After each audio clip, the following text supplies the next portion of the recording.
What is up, everybody? Welcome to The Stack. I'm Alex. I'm Justin. I'm Pete. And on The Stack, we talk about a bunch of books that have come out this week. And I'll tell you what, big week for Image Comics. Yeah. Yes. This is... They released so many images. It's like, Yes. they should be called Images. Images Comics. Mm-hmm. You Wow. know what I'm talking about?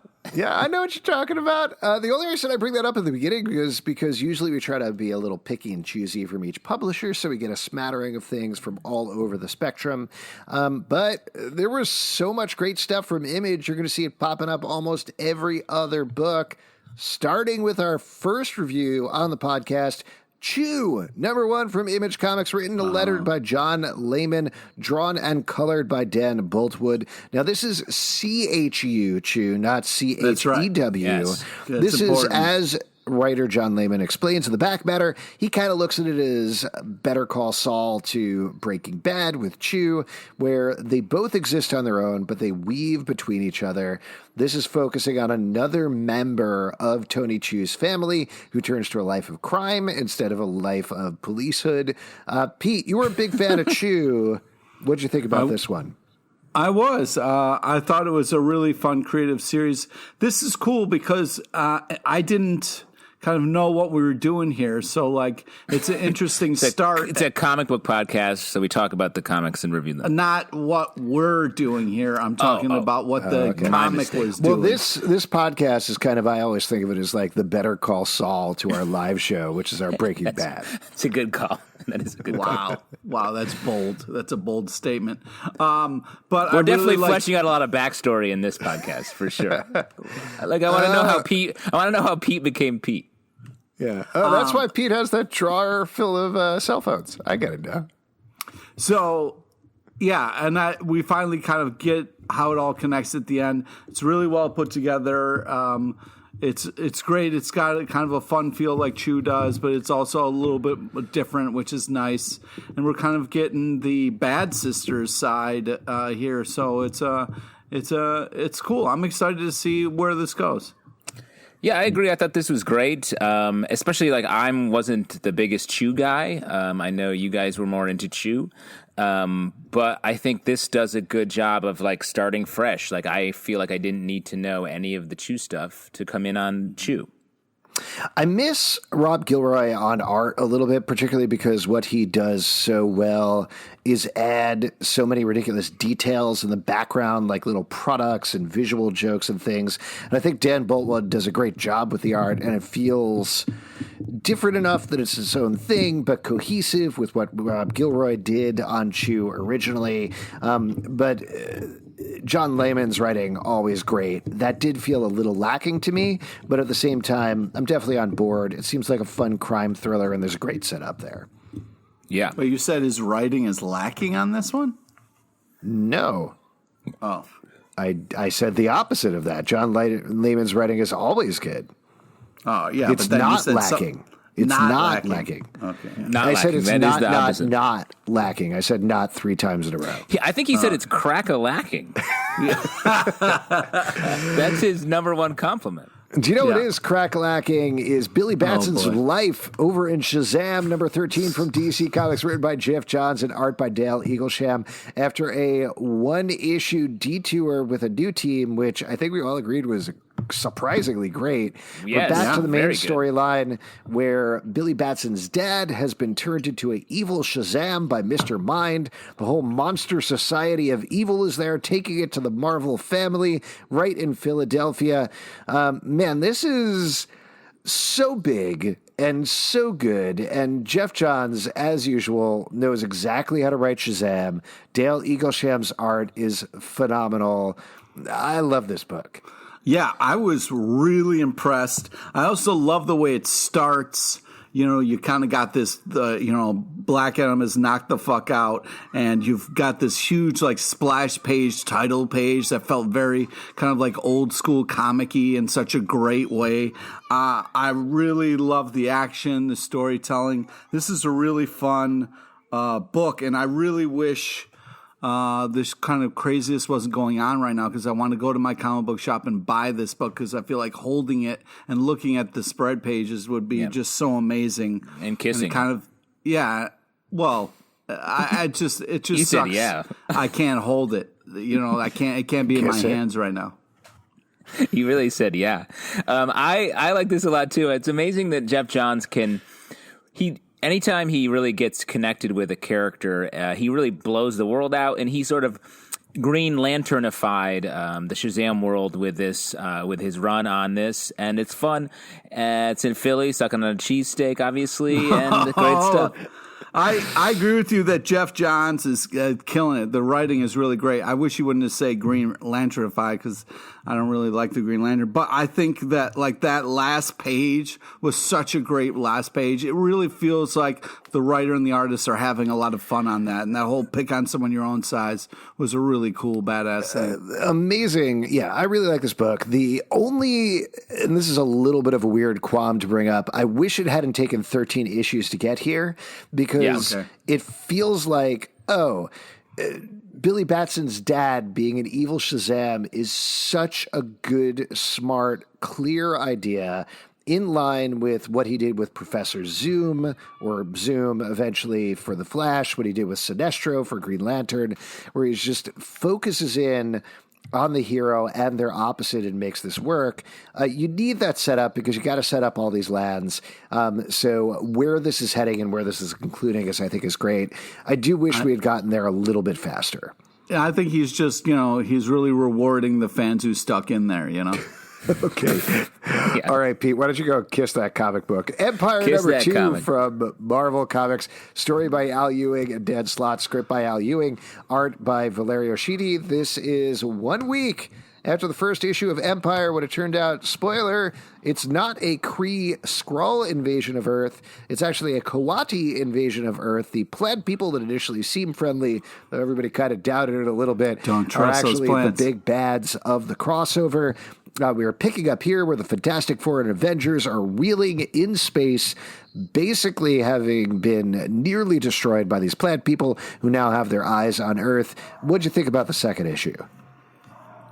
I'm into this this crossover. It feels a little different than a lot of the crossovers lately. Like, I think I said this last time that the Avengers made mistakes so early on, and for them to in this issue, I feel like sort of be wavering a lot and not quite know what's up. I think is cool, especially Tony Stark. So I'm excited to see where they sort of go with this and how they blow out, because it's also like the bad guys, the Quadi, are on Earth now, so it's like the losing is happening already. There's not much more to be done in that department. Right. I feel like now that we're like really going in this story, I'm really into it more. It took a little bit for me to kind of get into this, but now that I feel like it's really kind of picking up pace and moving along at a cool clip. We're kind of understanding who's who and what's going on, and I think this is a really cool event. I'm excited to see where this goes. We get some real badass lots of hammers. Lots of badass Thor stuff. That whole, like, what's that sound? What's going on? And Thor's like, my hand is open. I was like, oh, that's badass.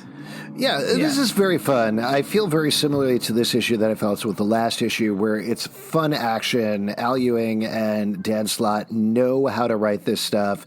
They know how to make it enjoyable. It feels big. But this is definitely one, and we'll get and talk about the other book that from Empyre. There were a bunch that came out this week later on the stack. This is one that feels like it needs more character moments to me. Like, I don't want... I agree with that. Nonstop action. I want to pause a little bit in the middle here. And that's where a lot of the crossover stuff comes in, I think. Do you want to get to know the plants? Mm-hmm. No. Whatever they offer you, though they're slopping the trough for you, please, whatever they offer you, don't feed the plants. Wow. Okay. A little shop of ours. Yeah, I figured that, nice. But still, that's one of those things that, like, you have to be a fan to really know that, and you sounded truly crazy for a brief moment there. Yeah.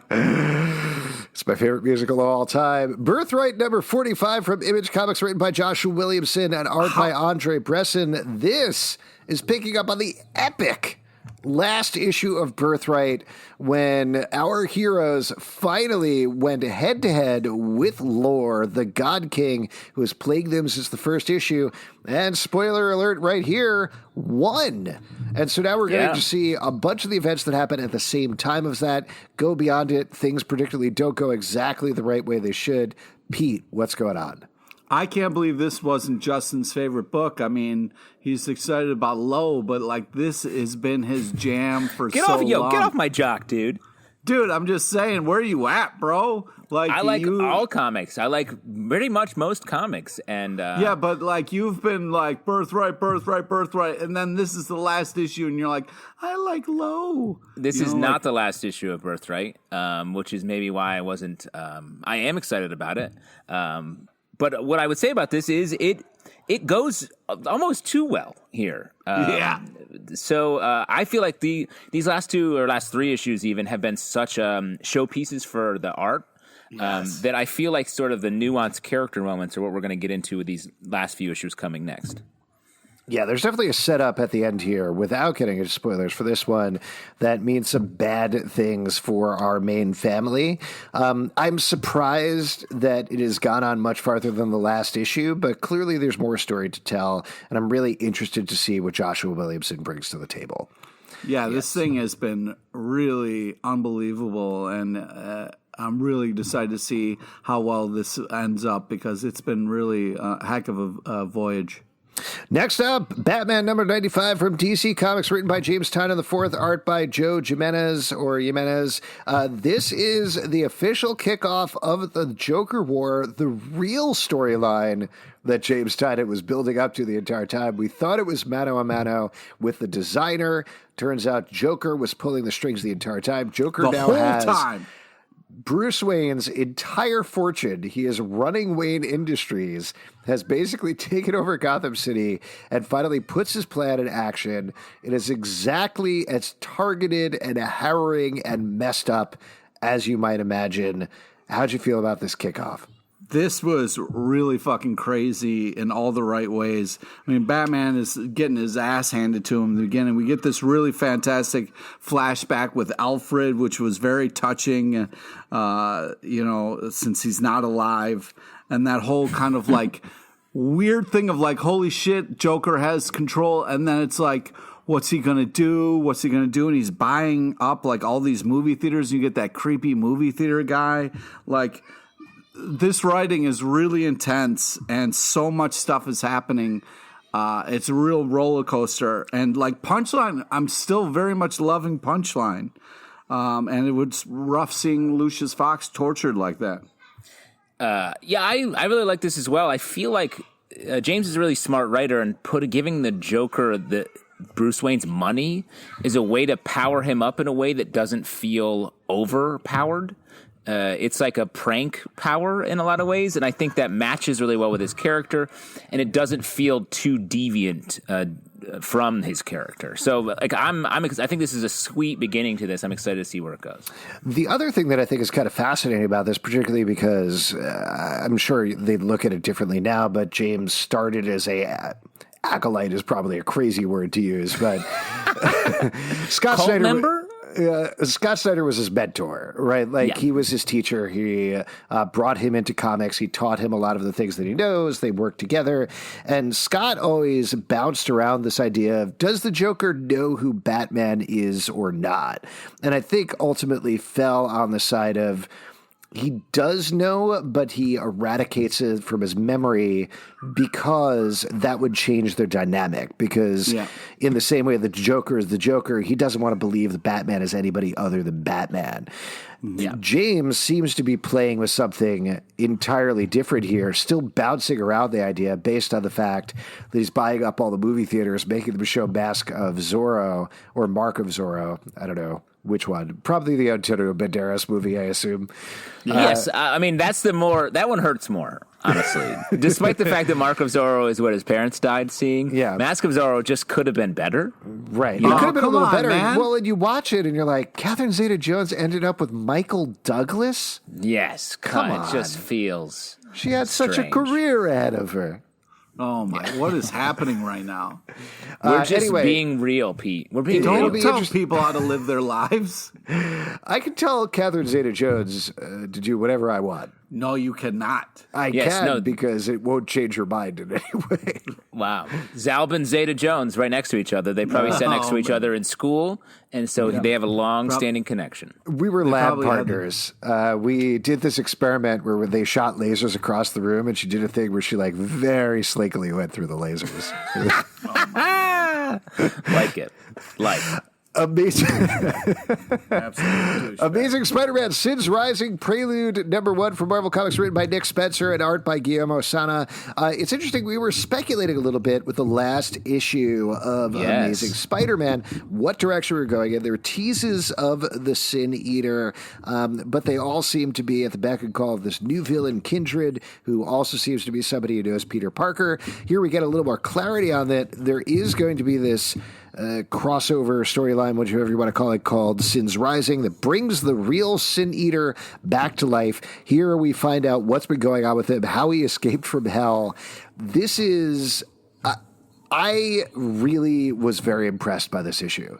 This is very dark, but so well put together. It's sort of... when we talked about the book on last episode... I was like, oh, it's a little darker after I've complimented Nick Spencer's ability to make Spider-Man fun again.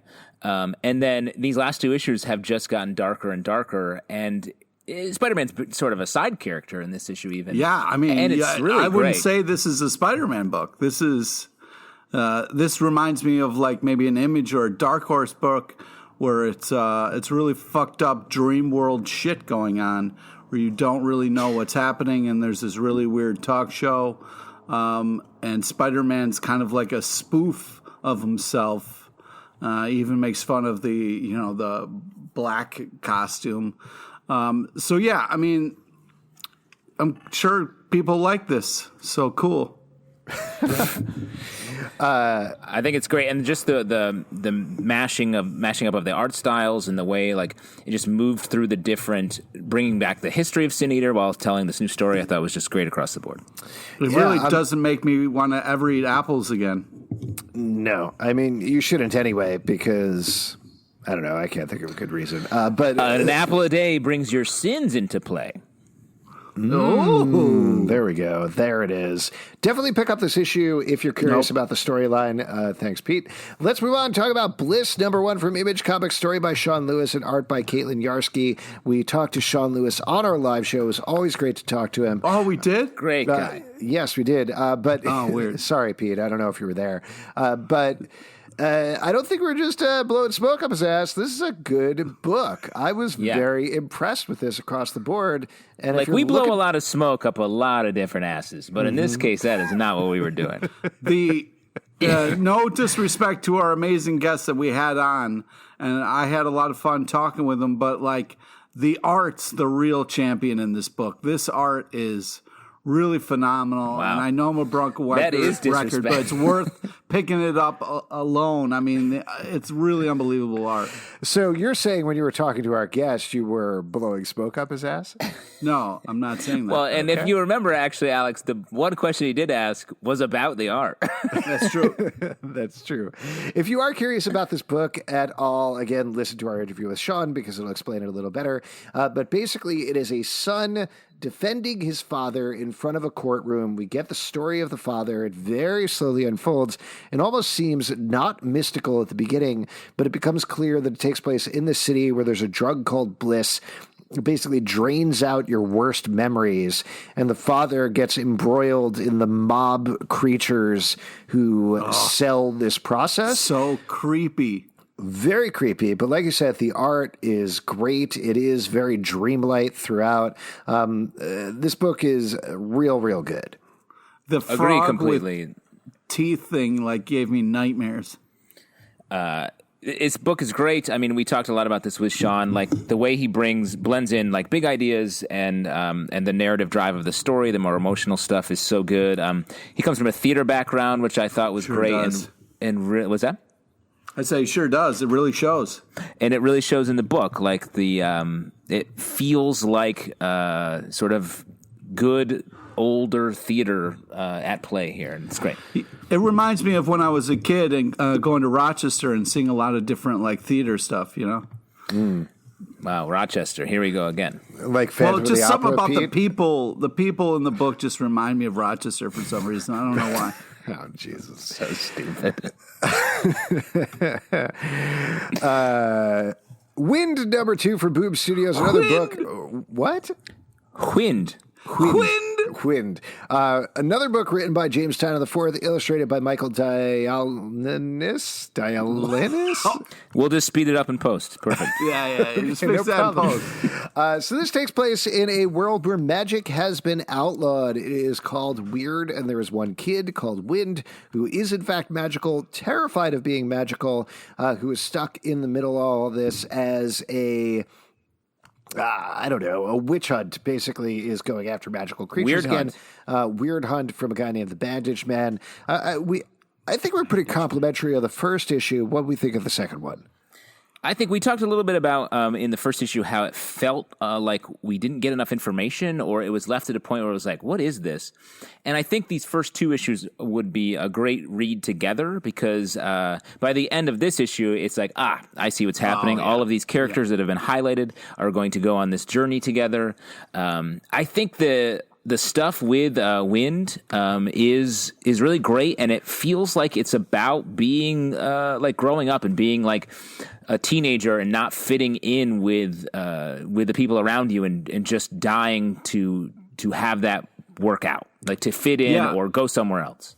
I agree with Justin. Like at first, it was kind of like what's going on or who's doing what to whom, but this really solidifies things in a great way. The bandage guy is kind of trying to take all these cool, interesting characters and kill them. So it's kind of something we've seen before, but the art really brings a freshness to it, and the writing it's very cool. It's kind of old timey and a kind of steampunky kind of thing that I very much enjoy. It's almost like a Miyazaki film, but a little bit more. Kind of fairy tale, but yeah, I think this is a really cool, interesting story. I'm excited to see where this goes. I think the Miyazaki stuff, that's probably a really good touch point for it. Also, to jump off of something that Justin was saying, I am loath to recommend this because always support monthly comic books. But reading this feels like one that you might want to wait until the end of the first arc because it's going to feel like a complete first chapter at that point. Yeah, I think that's fair. Yeah. I don't know. Pete, you froze whenever you were going to say what a horrible thing to be. What were you going to say? Well, I was just shaking my head at you and the ridiculousness of your, like, you know, I like things in halves and quarters and, you know, it really doesn't feel like a complete story. Like, it feels like the first issue, great. Second issue, great. But we don't have a sense of what the story is, and I don't think we really will until all of these characters that we're following meet, probably at the end of the third or fourth issue.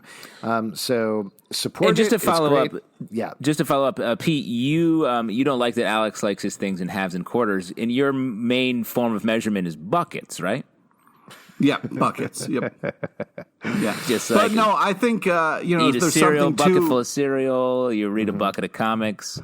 You know, sometimes with comics you don't get the whole thing right away. You got to wait for it, and then in this case, it'll be hopefully worth the wait, and it's really some interesting stuff. So maybe we don't have all the things that Zalba needs in his story, but I'm sure it's coming. Well, hopefully this is worth the wait because we're about to enter the Chip Zdarsky part of our podcast where we accidentally talk about too many Chip Zdarsky books. Kicking it off with Lords of Empire, Emperor Hulkling, #1 from Marvel Comics, written by Chip Zdarsky and Anthony Oliveira, pencils by Manuel Garcia. This is the book that I was teasing a little bit earlier, one of the many Empire spinoffs that are happening. This is a one-shot showing how Hulkling got from being on his own, just a regular dude living in an apartment in New York City, to becoming the emperor of the Kree Skrull United Empire, as we find him at the beginning of Empire. This is not only crucial information that you need to understand what's going on in Empyre that feels like it should have come out beforehand rather than afterwards, but it's also a phenomenal issue that if you are a fan of the Hulkling, what is he called? Wiccan now? He has a different name. Yeah. But Hulkling-Wiccan relationship, so good, so romantic throughout, so well done. I love this issue, and I wish I had read it months ago, so I would have been way more jazzed for Empyre. Jazzed. Oh, wow. Stay jazzed. Well, maybe there was just some issues with everything coming out, and, with COVID, things got messed up a little bit. But, I mean, I understand what you're saying. It's a little weird to be this deep in the Empyre thing and then get to know what Hulkling's deal is and why he's a part of it. So I agree with that. The art's great. This is cool, kind of Hulkling story. Some sweet rom-com love in there. Yeah, this is nice. Yeah, I mean, I agree with all of that. I think this is backstory to it. I don't mind that it's a little out of order because it's completely just separate from the main Empyre storyline, which is so focused on the Avengers and the Fantastic Four. But to your point, I would not want to read the Empyre series without knowing what Hulkling's deal is, because at the beginning of Empyre, it felt like Hulkling was a villain, and now you read this, and it's like you're right there with him. Yeah, I mean, I think part of the reason they held it back was to preserve the twist that the Quadi are the bad guys, not the Kree and the Skrull. So I get that, but like I felt about the first issue of Empyre, I wish they had just pushed past that twist and, even if people are wrong about it, made it clear that these are the bad guys so that they could have set this up in a more proper way rather than a backwards way. But that said, again, if you're a fan of the character, if you like Young Avengers, this fits right in, and I thought this was a great, great issue. Next up from Image Comics, Low number 23, written by Rick Remender and art by Greg Tocchini. I'll kick it right over to Justin, who picked this as his number one issue of the week. I love this book, and we've had a long gap between the last issue and this issue, and this is sort of the final story here. Rick Remender, who is merciless with his characters.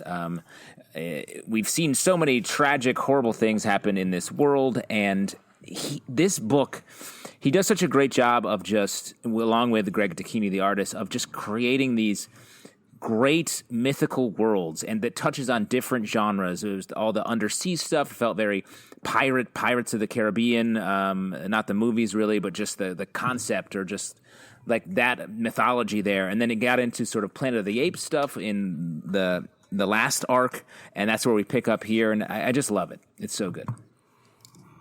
Yeah, it's really a crazy ride, and classic Remender. Every cool person or person you start to care about, he'll hurt them and break their heart and twist them around. So it's also heartbreaking to read, and at some points I'm like, damn you, Remender, why?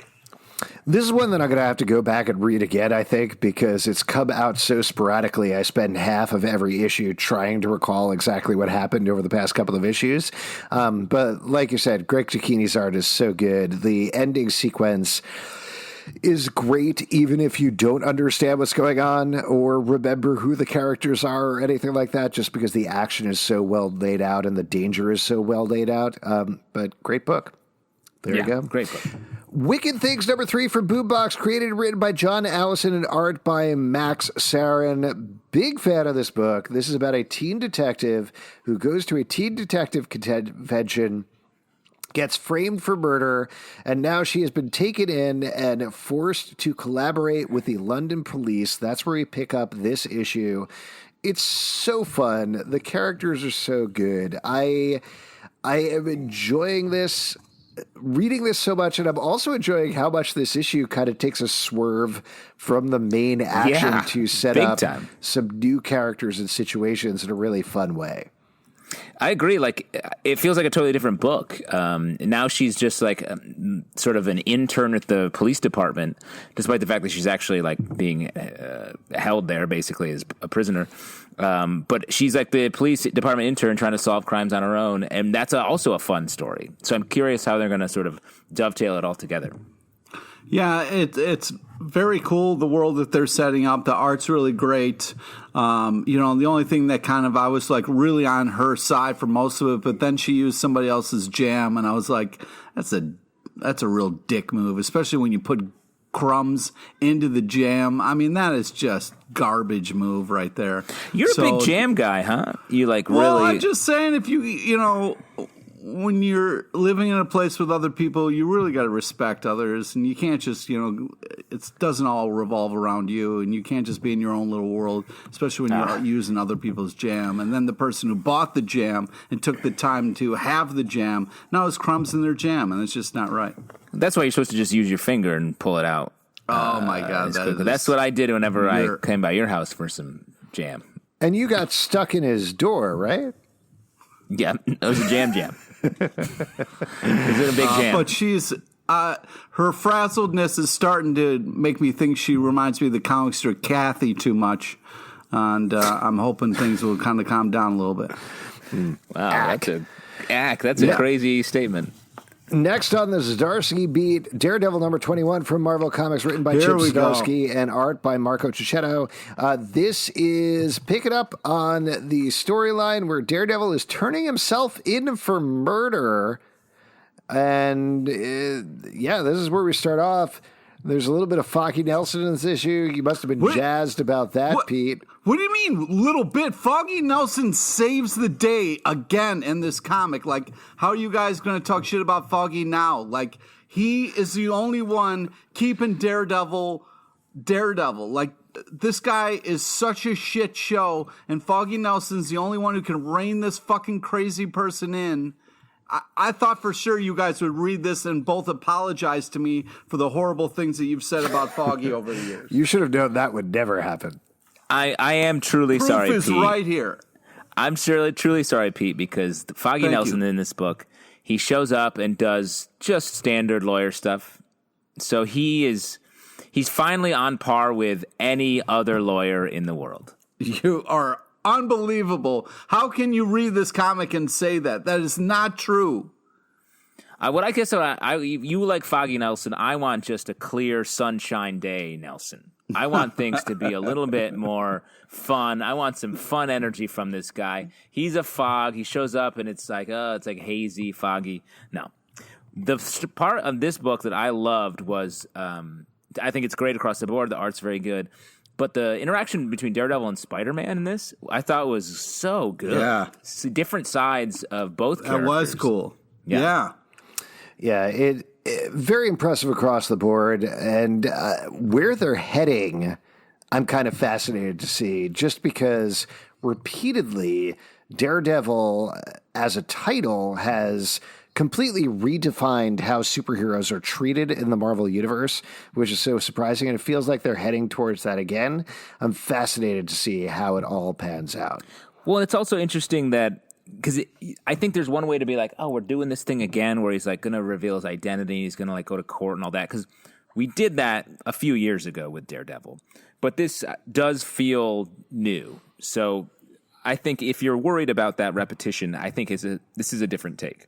Yeah, I also really like that other lawyer's reaction to seeing Daredevil. Like, that was really fun. Good stuff. Next up from Image Comics, Die, number 12, written by Kieran Gillen and art by Stephanie Hans. This takes place in a fantasy role-playing game world, and there's a lot of things going on. That says it all. No, I got to tell you, I really like this book. I like Stephanie Hans' art a little bit, but...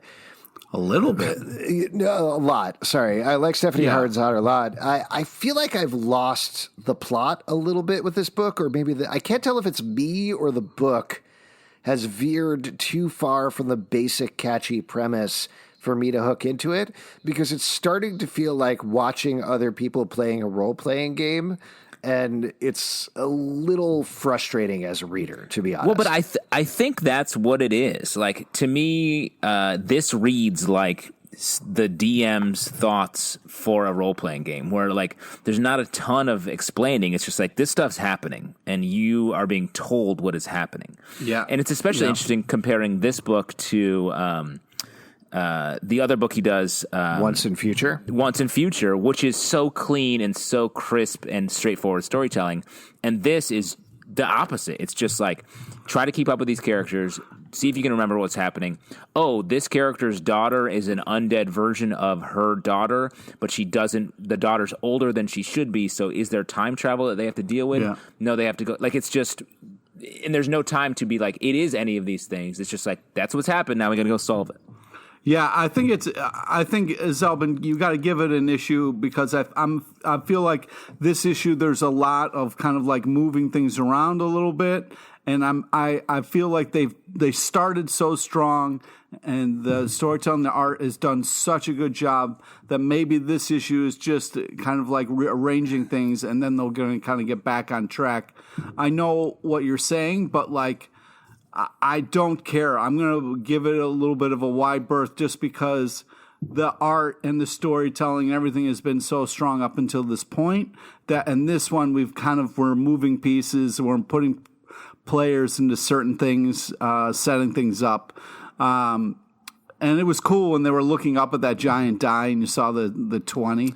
Well, I think that was the point for me where, and I understand what you guys are saying, where I started to get a little frustrated, because that we are 12 issues in, and maybe I missed it, but just finding out that this world is literally shaped like a 20-sided die, and that there's all these different areas that are all the different numbers on the die, I felt like, oh, that's such a clear idea, and it reminded me of how the book started, the second arc that weaved in, there's all these different role-playing games that are part of it, and I want to get back to that. I want to get back to, like, not reading through character sheets of characters that other people have created and all of their relationships and doing all the setup moves. I want to see those big moves. I want to see those ideas where it's role-playing game but real life. And I hear what you guys are saying. I think we'll get there. The writing is ridiculously strong. The art is gorgeous. But there was something about this issue that just held me up. Maybe it was when I read it or how I read it. I don't know. Yeah. That makes sense.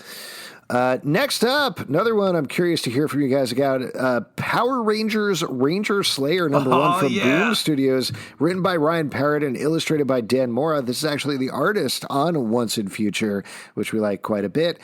Pete, I'm going to turn to you, because Power Rangers, like Transformers, is another one of those cultural blind spots for me where I never got it. Oh, wow. So I watched it, back as a kid, and I also saw like a lot of like different kind of versions of Power Rangers. But I really thought, because at first I was like, all right, I'm not like the hugest Power Rangers fan, but I've watched a bunch and, seen a lot of stuff. But the action really won me over. And then when we got to see kind of like the big bad, that was really great. And it really kind of, this story did a great job of building steam and momentum and kind of earned it. I thought I was really impressed with this book. I kind of started reading it with my arms crossed and like, all right, Power Rangers. How'd you turn the pages? But I was impressed with it. I was very impressed with it. Yeah. That's right. I agree with you, Pete. This was very good. And especially, I read it after reading Die. This felt like a sort of a cleaner, more straightforward version of that book. Like, it's in this Power Rangers mythology, which I don't really know. I was more of a Mystic Knights of Tir na Nog guy. Wow. This, excuse me, you dropped the sick ref, bro. Hey, only the sickest refs. But this really, like, it played well. Like, I don't know the history of what a Ranger Slayer is, but it makes sense. It's in the name. Yeah.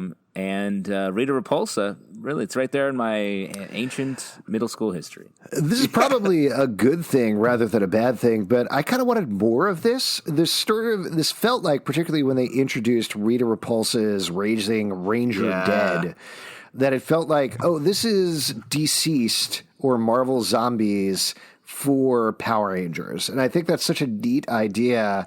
And I love that and hooked into that. And I wanted to see more of like this post-apocalyptic world where they're fighting against this. But then it got into the second half of the book where they're just like, this guy's back. You remember this guy from Power Rangers Beast Morphers 2 or whatever? And I was like, I don't know who this is.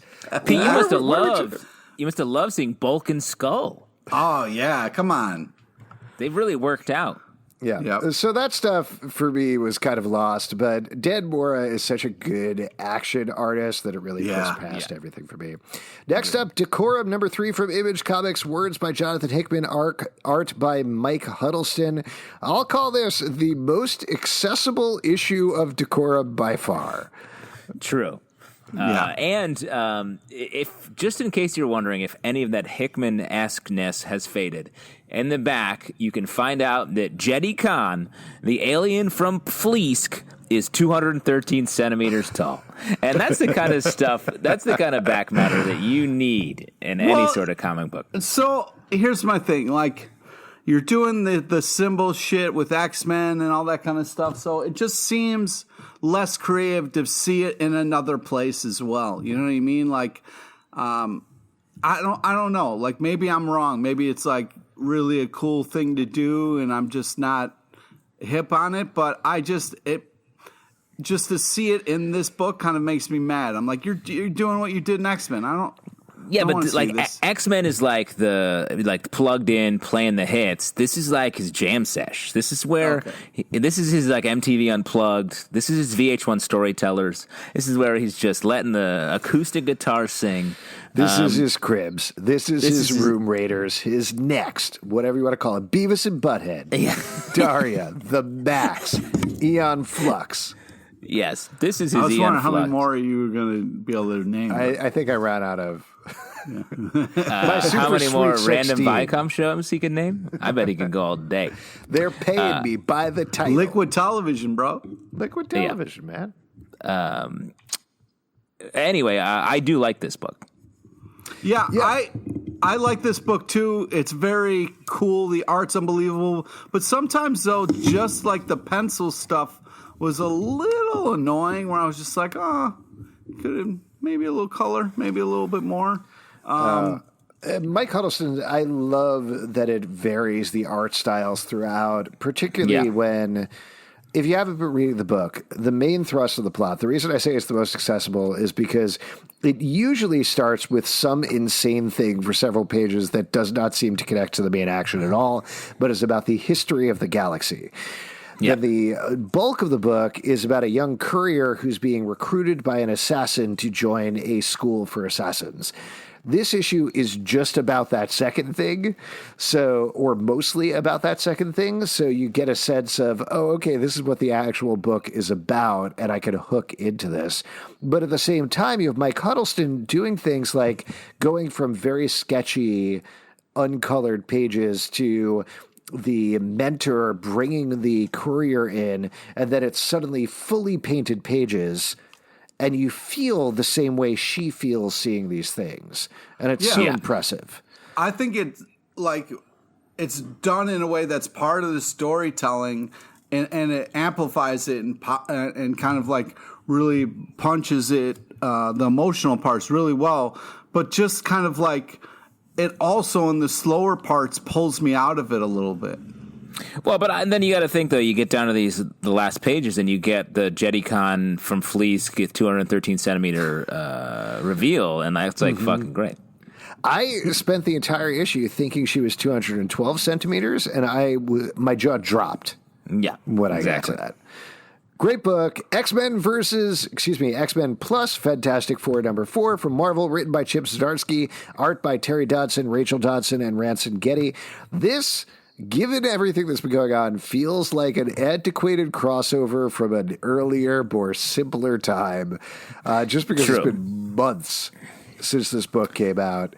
Yes, but I will say, we covered a lot of Zdarsky books. I really liked this. I thought the punishment that Professor X gives to Reed Richards, I thought was diabolical and just an amazing way to end the book. And the artistic way that they sort of played out the last couple of pages, I thought was just really special.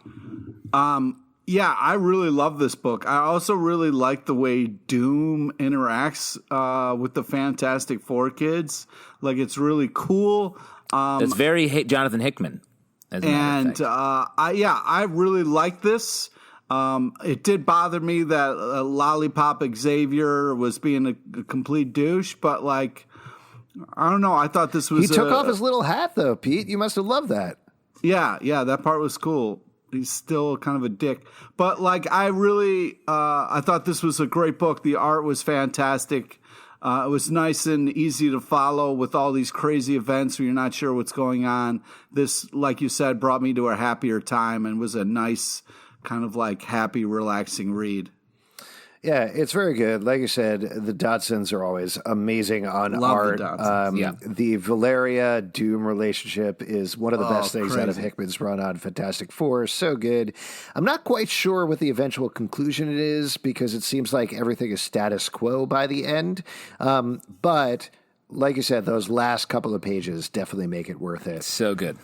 Last one to talk about, Tartarus #4 from Image Comics, written by Johnny Crispus and art by Jack T. Cole. We've compared this a little bit to Decorum because it's also about a young woman who gets recruited into being in a group of assassins. This obviously goes in some wildly different directions. What do you think about this issue?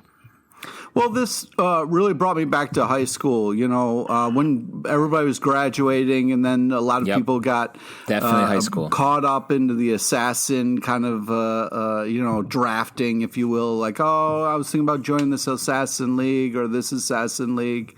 I'm not sure about college. So, like, this really brought me back. And you went to an assassin's community college, right? Well, yeah. It was like a pre kind of like college thing. And it was really tough to get into, let me tell you. But I love the creativeness of this, the art, the just kind of like storytelling. There's really flows in such a kind of like trippy, cool way. They really pay attention to detail on this. It's really an impressive story that kind of really pays off. I really like this.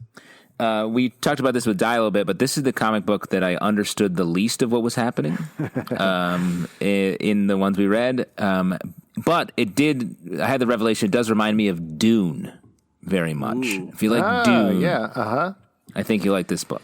Yeah, this is less accessible than the last issue of this, I would say. There's a lot of stuff that's going on, but the thing that keeps drawing me back and drawing me through the story, even when I'm not 100% sure what's going on, is Jack T. Cole's art is so good. Yeah, I've said it every issue. It reminds me of Mobius in the best way. So if you're looking for something that has a bit of that European comics flair, I think this is a good one to check out. True. All right, that is it. If you want to support us, patreon.com/Comic Book Club. Also, we do a live show every Tuesday at 7 p.m. to Crowdcast and YouTube. Come hang out. We'll chat with you about comic books at Comic Book Live on Twitter, iTunes, Android, Spotify, Stitcher, or the app of your choice to subscribe and listen to the show. ComicBookClubLive.com for this podcast and many more. We'll see you at the virtual comic book shop.